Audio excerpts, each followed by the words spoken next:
My mother-in-law called my husband's ex her true daughter-in-law and invited her to every family event. So I made the entire family exclude her permanently.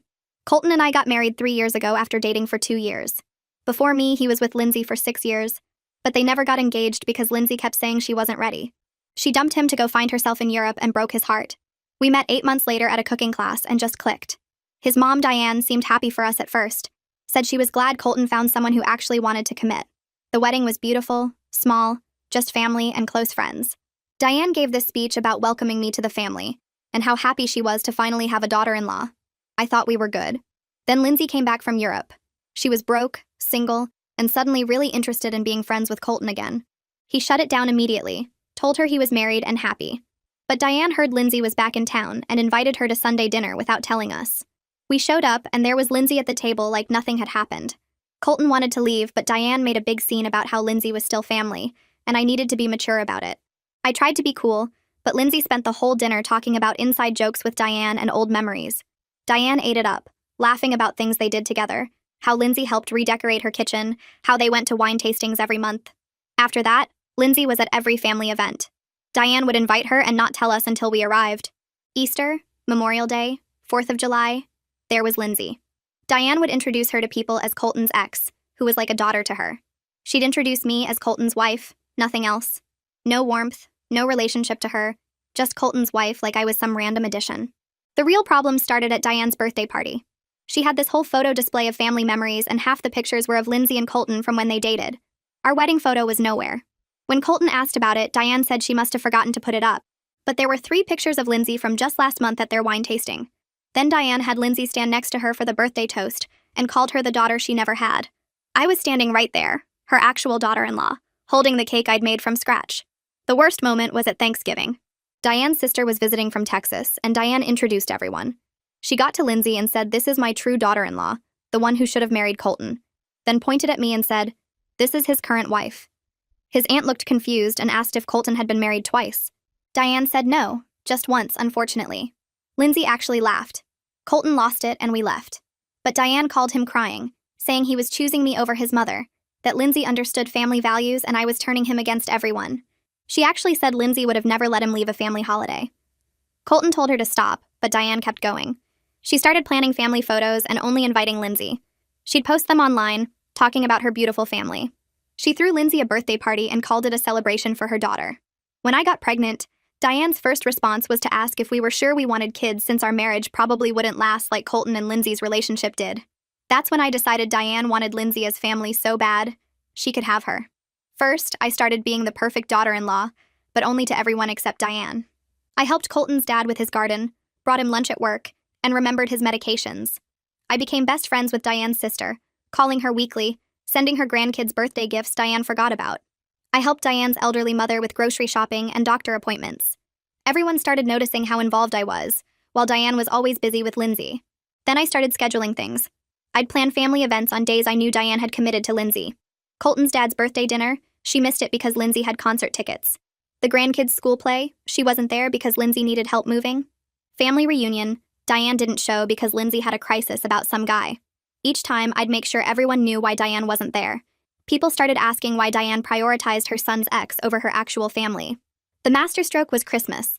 I organized the entire family Christmas at our house, invited everyone from Diane's side, Colton's dad's side, and cousins from 3 states.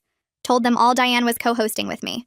Then I told Diane the wrong date, and I told her it was the 26th when it was actually the 23rd.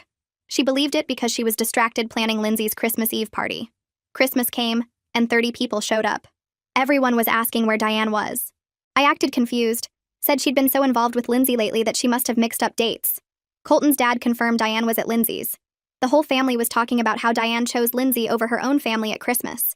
When Diane showed up 3 days later for what she thought was Christmas dinner, everyone was gone.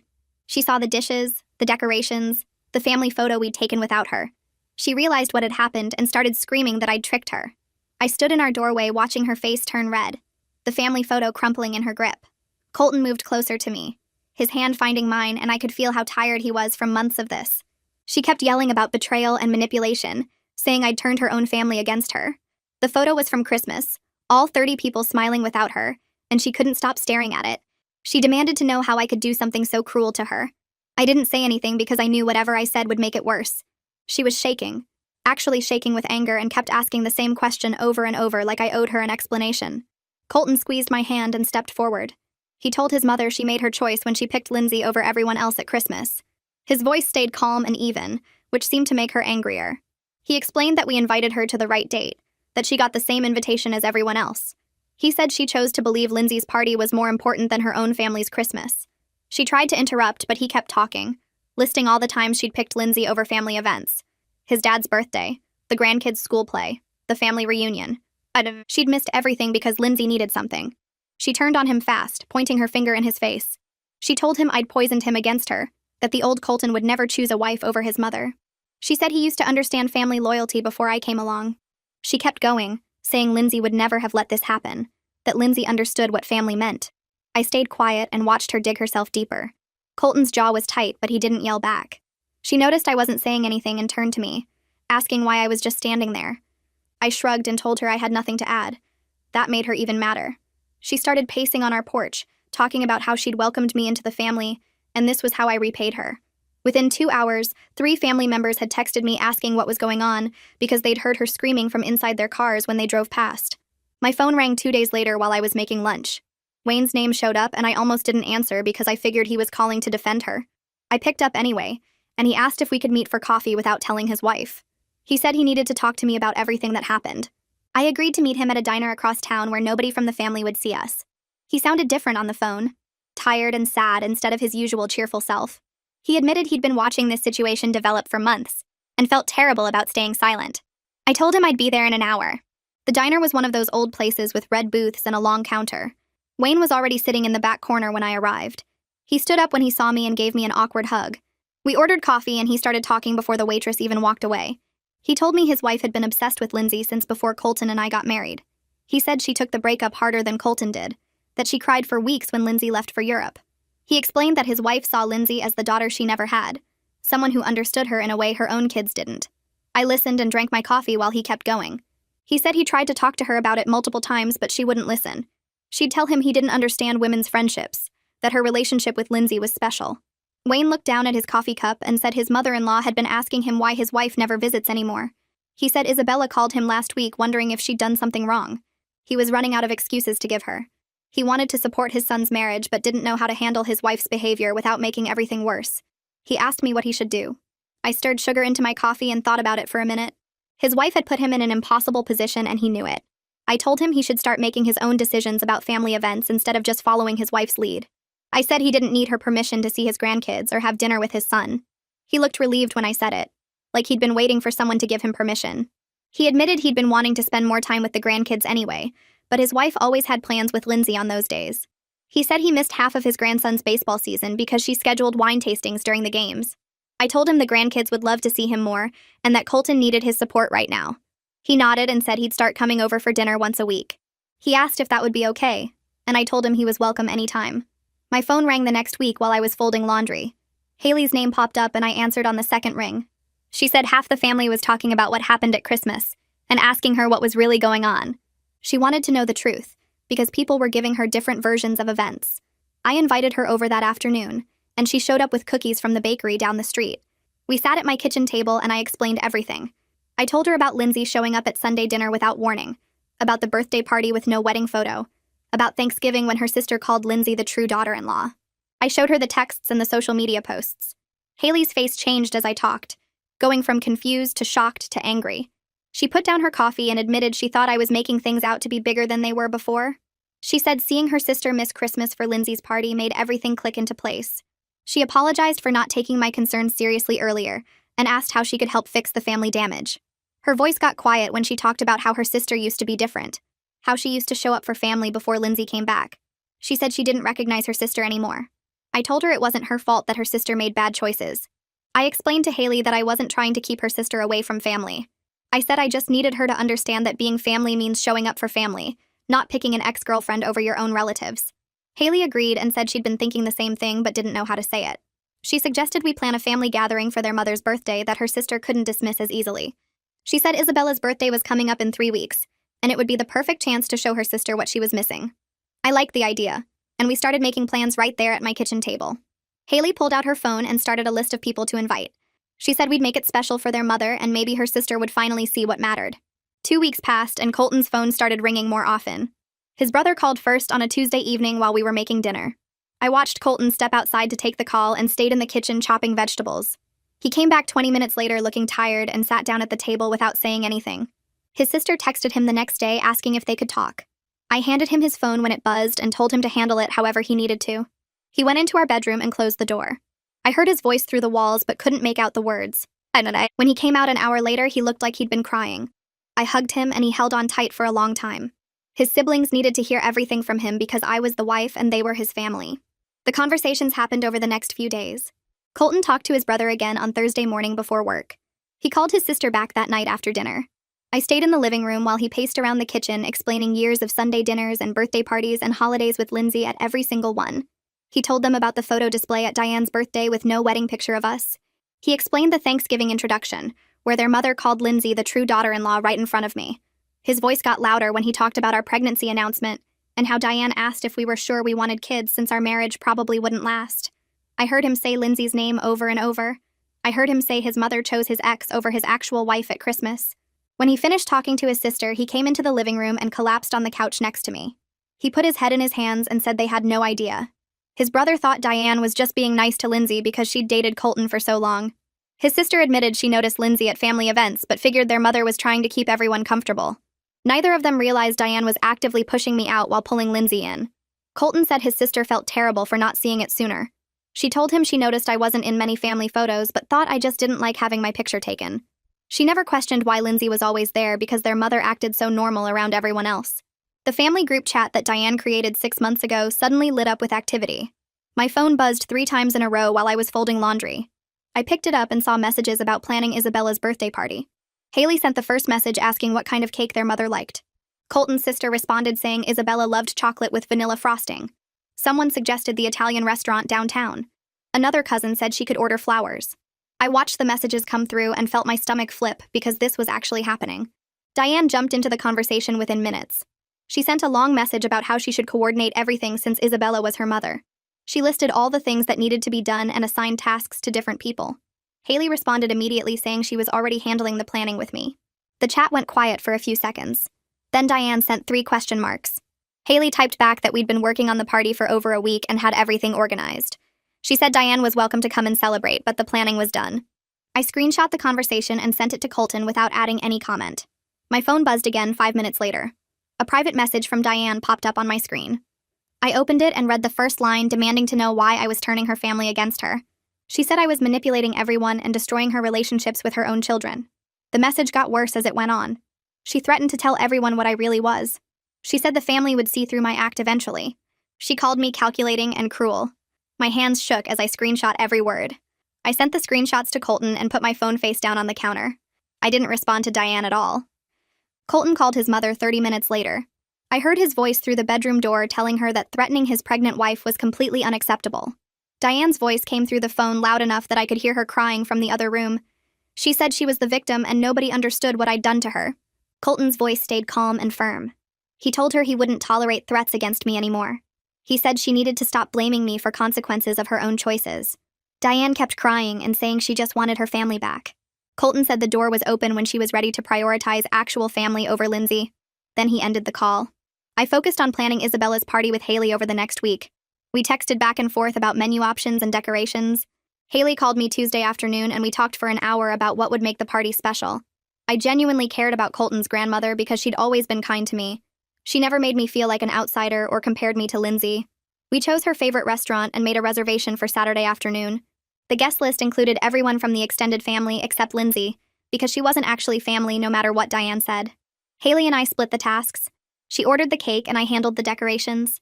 We picked out a beautiful bouquet of purple flowers because Isabella mentioned loving purple once during a grocery store trip. Diane called Haley on Thursday morning. Haley texted me right after saying their conversation went badly. She called me back during lunch and explained that Diane demanded to know if Lindsay was invited. Haley told her no and explained that family events were for family. Diane started yelling about how Lindsay was more family than I would ever be. Haley said she told their sister that she was being ridiculous and hurtful. Diane hung up on her own sister without saying goodbye. Wayne called me Friday evening to confirm he was coming to the party. His voice sounded lighter than I'd heard in months. He said he picked out a gift himself and wanted to make sure we had enough chairs. He mentioned he'd been having lunch with Isabella every week now, and she was doing better since I'd been helping with her appointments. Saturday afternoon came and everyone showed up at the restaurant by 2 o'clock. Isabella arrived with Wayne and looked surprised to see so many people waiting. The table was set with the purple flowers and everyone had brought cards and gifts. Diane wasn't there. Isabella looked around and asked where her daughter was. The table got quiet. Wayne reached over and gently told his mother-in-law that Diane was sick today. Isabella frowned and pulled out her phone to text her daughter. Wayne put his hand over hers and said Diane had been very busy lately with her friend Lindsay. Isabella looked confused. She asked who Lindsay was because she'd never heard Diane mention this person. Nobody spoke for a few seconds. Haley cleared her throat and explained that Lindsay was Colton's ex-girlfriend who Diane had become very close with over the past couple years. Isabella's face changed from confused to disappointed. She looked at me and then at Colton and asked if this was true. Colton nodded and said his mother had been prioritizing Lindsay over the whole family, including missing today's celebration. Isabella's face changed from confused to something sadder, something that looked like she'd just learned her own daughter had picked a stranger over her. She reached across the table and her hand felt small and warm when it grabbed mine. She squeezed my fingers and told me I was a good girl for putting this whole party together for her. Her voice cracked a little when she said it and I could see tears starting in her eyes. Wayne put his hand on her shoulder and the whole table sat there quiet for a minute. Then Isabella looked around at everyone and said she was happy to be here with family who actually showed up. Haley started talking about the cake, and the mood shifted back to celebration, but I could tell everyone was thinking about what just happened. We sang happy birthday, and Isabella blew out her candles and smiled, but her eyes kept drifting to the empty chair where Diane should have been sitting. After the party ended and we helped clean up, people started pulling me aside in the parking lot. Colton's brother came up while I was loading gifts into our car and said he had no idea things were this bad with his mom. He looked embarrassed when he admitted he thought I was being too sensitive about the Lindsay situation. He promised he was going to sit down with Diane and have a real talk about her priorities, because missing her own mother's birthday was crossing a serious line. Haley hugged me before we left and whispered that 3 other family members had said the same thing to her. She looked relieved that people were finally seeing what she'd been trying to tell them for months. Wayne walked us to our car and thanked me again for taking care of his mother-in-law. He said Diane used to handle all that stuff, but she'd been so distracted lately that Isabella's doctor appointments and grocery trips just weren't happening unless I did them. I woke up the next Tuesday morning feeling sick and barely made it to the bathroom before throwing up. I was 4 months pregnant now, and the morning sickness was supposed to be getting better, but some days were still rough. Colton held my hair back and brought me crackers and water after. I sat on the bathroom floor for 20 minutes waiting to see if I'd throw up again. I had to call Haley and cancel our lunch plans because I couldn't imagine eating anything. Then I remembered I'd promised to help Isabella with her grocery shopping that afternoon, and I forced myself to get dressed and drive over there anyway. Colton kept asking if I was okay, and I could see the stress in his face. He'd been so supportive through the whole pregnancy, but dealing with his mother's behavior on top of my morning sickness was wearing him down. He offered to come with me to Isabella's, but I told him to go work on the nursery like he'd been planning. I needed him to have something positive to focus on, instead of just worrying about me all day. That Thursday night, Wayne showed up at our house with a toolbox and asked if Colton needed help with the baby's room. Colton looked surprised because his dad had never just dropped by like that before. Wayne explained that Diane was out with Lindsay again, and he didn't feel like sitting home alone. He started measuring the wall for shelves and asking Colton about paint colors. I made dinner for all 3 of us, and Wayne stayed until almost 10 o'clock, helping hang curtain rods and assemble the crib. He kept talking about how excited he was to be a grandfather, and asking questions about due dates and baby names. When he was getting ready to leave, he mentioned that Diane hadn't asked him a single question about the nursery or the baby in weeks. His voice got quiet when he said it, and I could tell it bothered him more than he wanted to admit. Colton walked him out to his car, and they stood in the driveway talking for another 15 minutes. The next Thursday, Wayne showed up again with his toolbox, and this became our new routine. Every Thursday, he'd come over for dinner and spend the evening helping with baby prep. He never called ahead or asked if it was okay. He just showed up like he needed to be there. Diane must have noticed Wayne was gone every Thursday because 3 weeks into our new routine, he came over looking upset. He told us Diane had confronted him at home that morning and accused him of betraying her by spending so much time with us. She'd said I was trying to steal her husband along with her son. Wayne's hands were shaking when he repeated what she'd told him. He said he'd finally had enough and told Diane straight out that he was choosing to have a relationship with his son and his future grandchild. He told her she was welcome to join them anytime, but he wasn't going to miss out on being a grandfather just because she wanted to play house with Lindsay. Diane had screamed at him that he was picking sides, and he'd said yes, he was picking his actual family.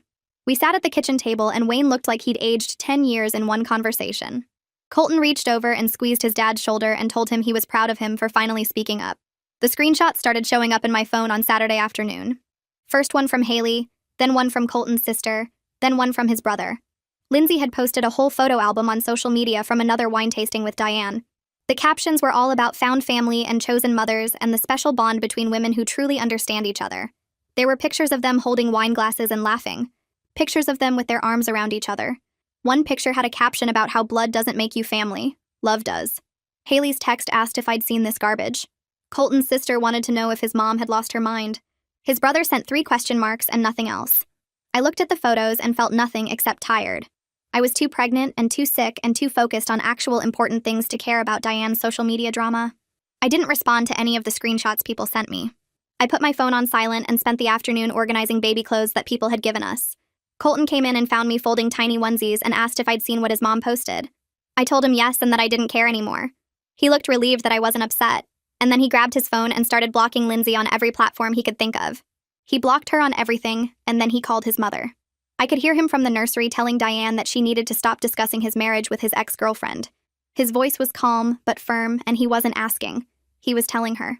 He said if she wanted to have any relationship with him or his child, then Lindsay's name needed to stop coming out of her mouth when she talked about his family.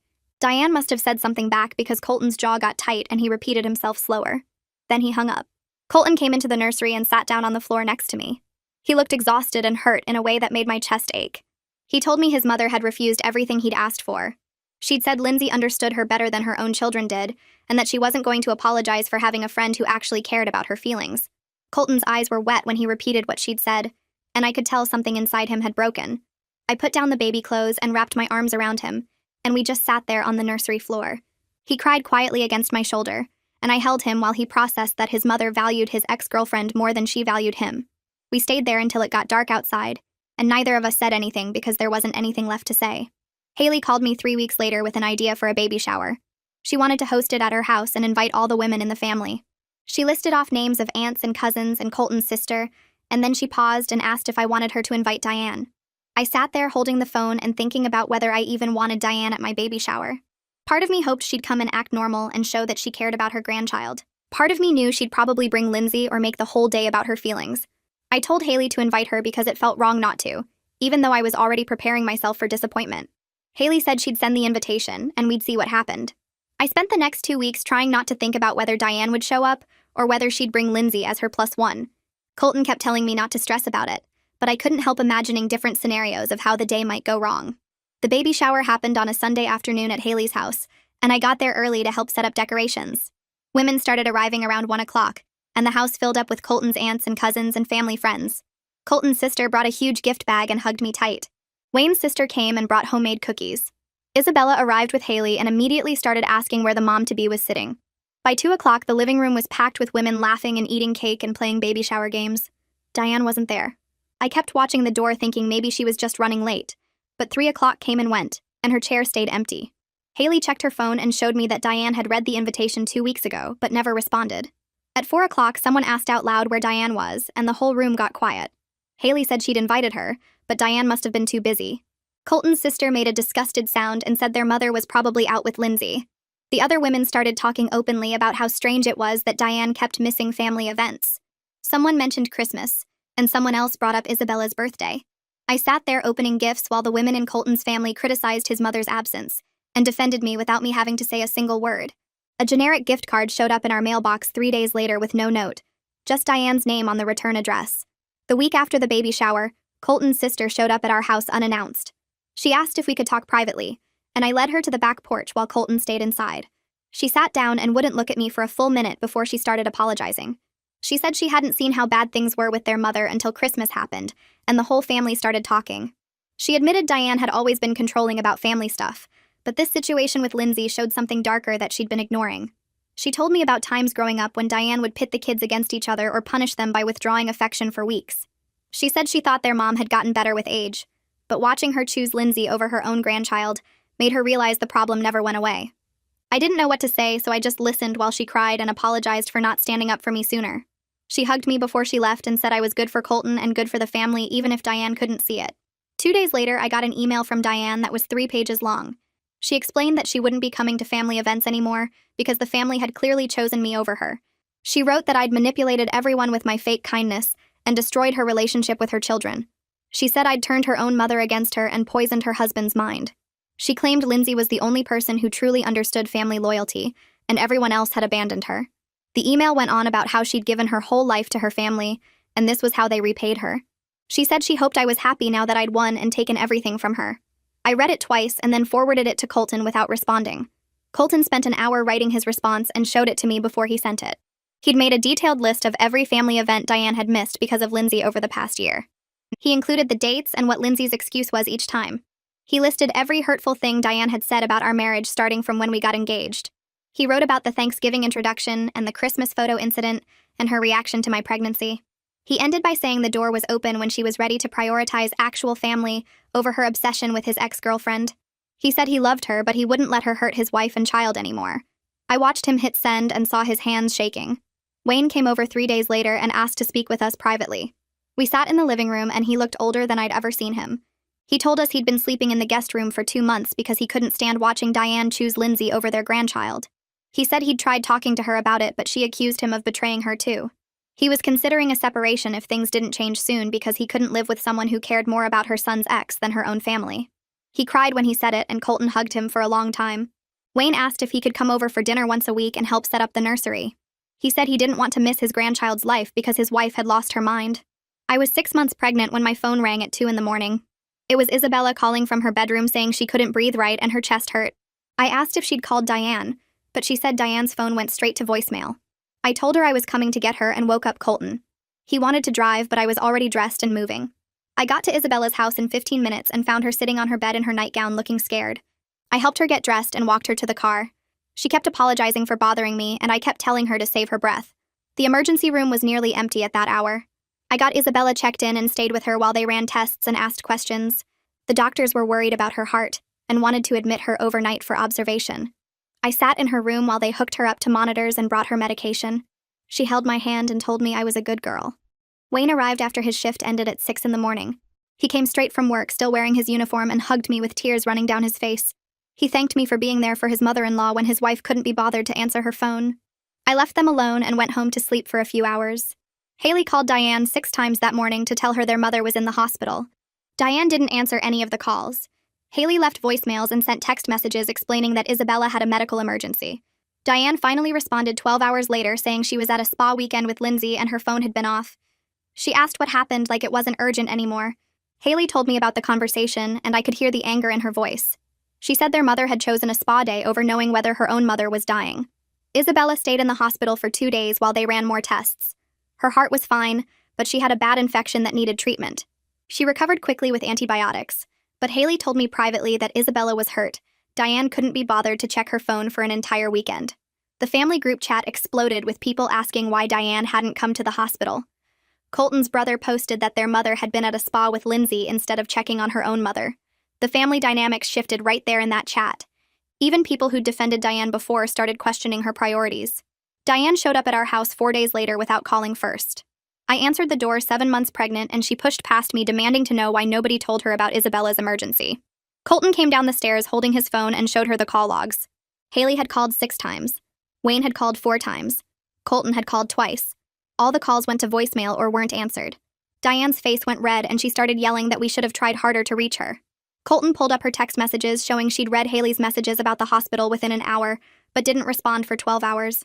I stood in our doorway with my hand on my pregnant belly, watching my mother-in-law try to blame everyone else for her own choices. She kept saying we didn't understand how important her friendship with Lindsay was and how much stress she'd been under. Colton's voice stayed calm when he told her she needed to leave. He said she couldn't come back until she was ready to apologize and change her behavior. Diane looked at me like I'd orchestrated the whole thing. She called me a manipulative witch and said I'd destroyed her family. Colton stepped between us and told his mother to get out of our house. She left crying and I locked the door behind her. I watched Colton close the door after his mother left, and the silence in our house felt heavy. He turned to me with exhaustion written all over his face and pulled me close without saying anything. My pregnant belly pressed against him and I felt him take a shaky breath. The next morning, my phone lit up with notifications from the family group chat. Diane had sent a long message claiming I'd stolen her son and turned the entire family against her. She wrote about how she'd always welcomed me, but I couldn't accept that Lindsay was important to Colton's past. Most people didn't respond at all, but a few relatives started asking questions. Colton's cousin asked why Diane kept missing family events if she cared so much about staying connected. Haley posted that their mother had been at a spa with Lindsay instead of checking on Isabella in the hospital. Wayne's sister pointed out that Diane chose Lindsay's party over Christmas with 30 family members. I didn't add anything to the conversation because I didn't need to. The family was finally seeing what I'd been dealing with for 3 years without me having to say a word. 3 days later, Wayne showed up at our door with his truck full of boxes. He looked tired but determined when he told us he'd gotten an apartment 15 minutes away. Colton helped him unload while I made coffee and tried not to look too interested in their conversation. Wayne explained he wasn't filing for divorce yet, but he needed space from Diane's obsession with Lindsay. He said he couldn't watch his wife choose someone else over their own grandchild anymore. I handed him his coffee and he thanked me for being patient with his family's mess. Wayne started coming over for dinner twice a week after that, always bringing something for the baby's room or helping Colton with house projects. He seemed lighter without Diane's constant drama pulling him down. I went into labor on a Tuesday afternoon 3 weeks before my due date.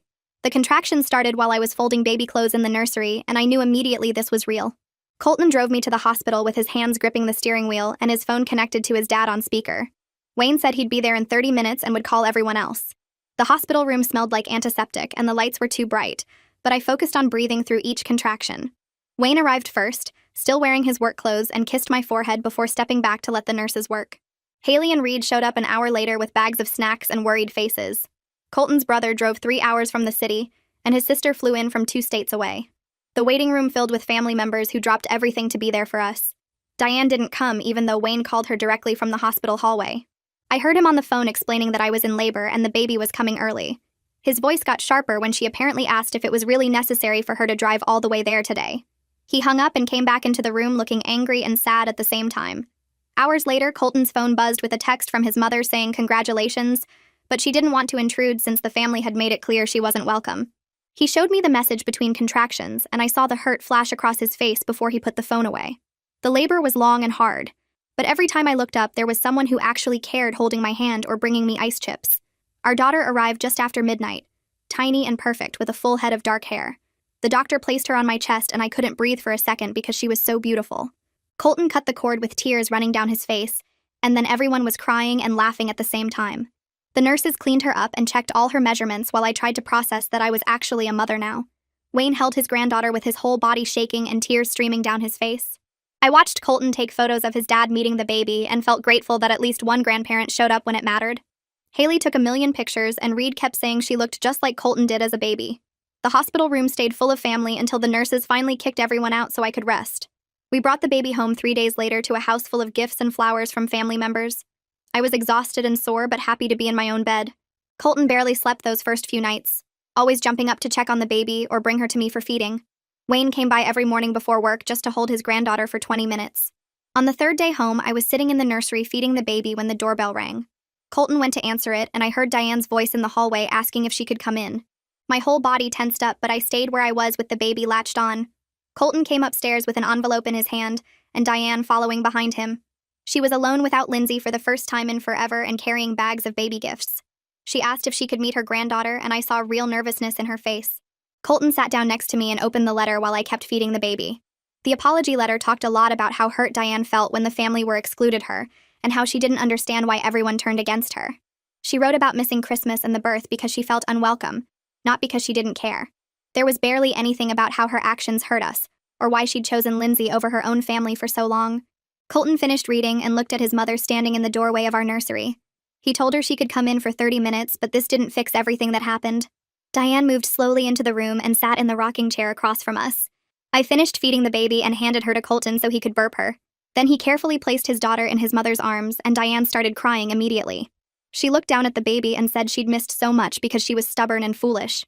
Her voice broke when she talked about not being at the hospital and not meeting her granddaughter right away. I watched carefully as she promised to do better and put family first from now on. The baby made little sounds, and Diane's face softened in a way I hadn't seen in years. After 30 minutes, Colton took the baby back and walked his mother to the door. She hugged him and left without arguing about the time limit. The next 2 months were busy with night feedings and diaper changes and learning how to be parents. Diane started showing up to family events without Lindsay, and nobody mentioned the change out loud. She came to Sunday dinners at Wayne's new apartment and helped Haley plan Isabella's birthday celebration. I watched her apologize to Isabella for missing so much time together and saw her grandmother hug her with forgiveness. She apologized to Haley for choosing Lindsay over their relationship as sisters. One afternoon, she came over while Colton was at work and asked if we could talk. She sat at my kitchen table and apologized for how she treated our marriage from the beginning. She admitted she'd been wrong about everything, and she understood if I couldn't forgive her right away. I didn't say much because I needed to see if her actions matched her words this time. I don't know. Wayne told us one evening that he'd agreed to try marriage counseling with Diane. They'd been meeting with someone twice a week, and he was slowly spending more time back at their house. He pulled Colton aside privately and explained that Diane had finally ended her friendship with Lindsay after realizing what it cost her. Apparently, Lindsay had gotten angry when Diane said she needed to focus on her real family, and they hadn't spoken in weeks. Wayne said the counselor was helping Diane understand why she'd gotten so attached to Lindsay in the first place. Something about wanting the daughter she never had, and projecting that onto someone who didn't actually want to be part of the family. I listened from the other room while holding the baby and felt cautiously hopeful that maybe things could actually get better now. Diane started showing up on Tuesdays and Thursdays to help with the baby. She'd arrive around 10 in the morning with coffee for me, and this careful smile that didn't quite reach her eyes yet. The first few visits were awkward because we both knew what had happened, and neither of us wanted to pretend it didn't matter. She'd hold the baby while I showered or folded laundry, and she actually asked questions about feeding schedules instead of telling me what I should be doing. When the baby cried, Diane would hand her back to me instead of trying to take over like she knew better. I watched her closely during those early weeks, looking for signs that this was temporary or fake. She brought meals she'd cooked herself, remembered that I couldn't eat dairy while nursing, and never once mentioned Lindsay's name. Colton would come home from work and find his mother reading to the baby in the nursery, and I could see him trying to figure out if this change was real too. We didn't talk about the past directly because that felt too raw, but Diane started apologizing through actions instead of words. She'd text before coming over, she'd leave when I said I needed to rest, and she stopped posting about family stuff on social media entirely. One Thursday afternoon while the baby napped, Diane sat at my kitchen table with her hands wrapped around a mug of tea. She looked tired in a way that seemed deeper than just lack of sleep. She started talking about how she'd watched me fit into the family so easily, how everyone loved me right away, and how that made her feel like she'd failed with Lindsay. Her voice got quiet when she admitted she'd been jealous of how naturally I belonged when Lindsay had always struggled to commit to anything. She said she'd projected all her disappointment about Lindsay onto our marriage because it was easier than admitting she'd invested years in the wrong relationship. The words came out slowly like she'd been practicing them in therapy, and I could tell this confession cost her something. She looked at me with red eyes and said she was genuinely sorry for making me feel unwelcome in my own family. I didn't know what to say because part of me was still angry and hurt, but another part recognized that this moment mattered. I told her I appreciated the apology, and I needed to see consistent change before I could fully trust her again. She nodded and said she understood, that she'd earned my doubt, and she planned to prove herself through actions. The baby's christening planning started a month later, when Colton and I decided on a date at our church. I was nervous about including Diane in the planning because this felt like a test of whether her changes were real or temporary. She called me one evening and asked if she could help organize the celebration, and I could hear the hope in her voice mixed with fear that I'd say no. I agreed, but set clear boundaries right away about guest lists and planning decisions. I told her that Haley and I were making the final calls on everything, and she could contribute ideas but not take over. Diane agreed immediately without arguing or trying to negotiate for more control. We had a planning meeting at Haley's house where I laid out exactly what I wanted for the christening, and Diane took notes and asked questions instead of pushing her own vision. When I said no to her suggestion about the flowers, she just said okay and moved on to the next topic. Haley kept giving me these surprised looks because we both expected more resistance. The next few weeks of planning showed me that Diane meant what she'd said about respecting boundaries. She worked alongside Haley to book the venue and coordinate the catering, and she never once tried to go around me to make decisions. When relatives called her asking about the christening details, she directed them back to me instead of taking over those conversations. She helped address invitations at my kitchen table while I fed the baby, and she didn't complain when I was rejected her first draft of the wording. The guest list discussion could have been a disaster, but Diane accepted every name I included without questioning my choices. Lindsay's name never came up during any planning meeting, and I watched Diane carefully for signs that she was struggling with that exclusion. If it bothered her, she kept it completely hidden. She seemed focused on proving she could be the grandmother and mother-in-law I needed rather than the one she'd been before. Haley told me privately that Diane had called her crying one night, grateful that I was giving her this chance to be involved. The christening happened on a sunny Saturday morning with the whole family gathered at the church. Our daughter wore the christening gown that had been in Colton's family for 3 generations, and Diane had spent hours carefully pressing and preparing it. The ceremony was beautiful and simple, and afterwards we had a reception at a restaurant near the church. Diane had helped set up all the decorations the night before, working late with Haley to make sure everything looked perfect. When it came time for speeches, Diane stood up with a piece of paper in her shaking hands. She talked about family and second chances in a way that felt humble instead of performative. She admitted she'd made serious mistakes in how she'd treated our marriage, and she thanked me specifically for giving her the opportunity to be part of her granddaughter's life. Her voice broke when she said she didn't deserve this second chance, but she was grateful for it every single day. The room was quiet while she spoke, and I could see other family members wiping their eyes. She looked directly at me when she finished and said she hoped to spend the rest of her life proving she could be the mother-in-law and grandmother we deserved. 2 weeks after the christening, Wayne called a family dinner at their house to make an announcement. Diane looked nervous when we all gathered in their dining room, and Wayne held her hand while he explained that they'd been going to marriage counseling twice a week for 3 months.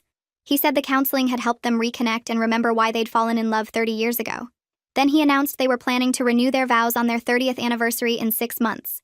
Diane added that she wanted the whole family there to witness them recommitting to each other and to being better family members. The family erupted in congratulations and hugs, and I watched Isabella cry happy tears while holding her daughter. Colton squeezed my hand under the table, and I knew he was thinking the same thing I was about how far his parents had come. Haley immediately started planning the vow renewal ceremony, and everyone talked about how this felt like a new beginning for the whole family. Sitting in bed that night after the dinner, I realized something important about everything that had happened. Standing up for myself and setting hard boundaries had actually saved this family instead of destroying it like Diane had claimed. She'd needed to face real consequences and lose access to her family before she could see how badly she'd damaged her relationships. If I'd just kept accepting her behavior and trying to be nice, nothing would have changed. Diane would still be prioritizing Lindsay over her actual family, and the resentment would have kept building until something worse happened. The exclusion and isolation she'd experienced had forced her to examine her choices and get help. Wayne moving out had been the wake-up call she'd needed to understand she was destroying her marriage too. All the pain and conflict had led to this moment where healing was actually possible because everyone finally understood where the boundaries were. Colton found me in the nursery a few days later, watching our daughter sleep in her crib. He put his arms around me from behind and said he was proud of how I'd handled everything, even though it had been messy and painful. He told me our marriage was stronger because we'd faced this challenge together, and he'd never once doubted which side he was on. I leaned back against him and felt the truth of that statement. We'd been tested in ways most couples never face with family, and we'd come through it with our relationship intact. He'd chosen me over his mother repeatedly, and that had built a foundation of trust that would carry us through whatever came next. He said he used to worry about balancing his family and his marriage, but now he understood they weren't supposed to be in competition. His mother had created that false choice, and by refusing to accept it, we'd forced everyone to find a healthier dynamic. 6 months after our daughter's birth, family gatherings felt genuinely warm instead of tense and performative. Diane showed up to Sunday dinners at Wayne's house and helped cook instead of trying to run everything. She played with the baby on the floor and asked about my day like she actually cared about the answer. She'd rebuilt her relationship with Haley through consistent effort and regular phone calls. Wayne looked happier than I'd seen him in years, spending time with his granddaughter and planning the vow renewal with actual excitement. Colton's siblings had started including us in more family activities because the drama had finally settled. Lindsay's name hadn't come up in months, and nobody seemed to know or care what she was doing anymore. The family photos Diane posted now actually included me and our daughter, with captions about being blessed and grateful. I'd stopped waiting for the other shoe to drop because Diane's changes had remained consistent through holidays and stressful moments. Isabella's health had improved significantly with regular family support and weekly visits from multiple relatives. She told me one Sunday afternoon that I was her favorite granddaughter-in-law, which made everyone at the table laugh. Diane smiled when she said it instead of looking hurt or jealous. The family joked that I'd earned that title through hospital visits and birthday parties, and Isabella agreed while patting my hand. She pulled me aside later and said she was proud of me for standing up for myself when her daughter was being unreasonable. She admitted she'd been worried about Diane's obsession with Lindsay, but hadn't known how to address it without making things worse. Now she felt like she had her daughter back, and she thanked me for forcing the confrontation that led to real change. Thanksgiving arrived 10 months after our daughter's birth, and the whole family gathered at Wayne's house because he'd offered to host instead of Diane doing it like usual. The kitchen smelled like turkey and stuffing while everyone crowded around talking and laughing with plates balanced on their laps. I was helping clear dishes when Diane appeared next to me at the sink and touched my arm gently. She asked if we could talk privately for a minute and led me into Wayne's study where family photos lined the walls. Diane's hands twisted together as she looked at me with tears in her eyes and said she needed to thank me for something important.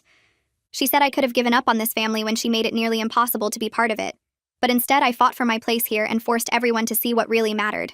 Her voice cracked when she admitted she was wrong about everything. Wrong about Lindsay. Wrong about our marriage. Wrong about what family actually meant. She said she was grateful I didn't let her destroy what Colton and I had built together, because watching us now showed her what a real partnership looked like. 3 weeks later, I took a pregnancy test in our bathroom and stared at the positive result with my heart racing. Colton was the first person I told, and he picked me up and spun me around while grinning like crazy. Then I called Diane before telling anyone else in the family, and her reaction made me cry. She started sobbing happy tears over the phone and immediately started talking about planning a celebration dinner with everyone. She asked if she could help with anything I needed and promised to be there for every doctor appointment if I wanted her there. The difference between this pregnancy and my first one hit me hard because last time she'd questioned whether we should even have kids.